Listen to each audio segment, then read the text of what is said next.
ফজরের পরে সালাম ফিরিয়ে কারোর সঙ্গে কথা না বলে এই দোয়াটি 100 বার পড়েন, দুনিয়া আপনার পায়ের নিচে মাথা নত করতে বাধ্য হবে ইনশাআল্লাহ। আল্লাহ রাজত্ব দান করে দিবেন। আপনার অভাব অনটন, দুশ্চিন্তা, অসুস্থতা, পেরেশানি, সন্তান কথা শুনছে না, কোনো কিছুতে উন্নতি নাই, বিদেশে গিয়ে আটকা পড়েছেন, দেশে আসতে পারছেন না, আল্লাহ সব দোয়া আপনার কবুল করে নেবে যদি আপনি করতে পারেন। আল্লাহর উপর ভক্তি ভরসা রেখে আপনি আমল করুন না, আল্লাহ তাআলা অবশ্যই রিজিক খুলে দিবেন।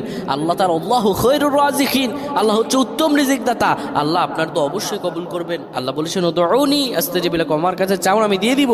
এই কথাগুলো তোমরা শেয়ার করে দিবা, ফ্যামিলি সবার কাছে শেয়ার করবা। তুমি আমল না করো সওয়াব পাবা যদি তোমার একটা কথা অন্য কেউ শুনে আমল করে। আমার প্রিয় ভাইরা, ফজর নামাজের পরে নবীজি কখনোই আমলটা ছেড়ে দিতেন না। কেউ যদি ফজর নামাজের পরে পরে সুবহানাল্লাহি ওয়া বিহামদিহি সুবহানাল্লাহিল আযীম 100 বার যদি কেউ পড়তে পারে, কারো সঙ্গে কথা না বলে 100 বার পড়ার কারণে আমার আল্লাহ রব্বুল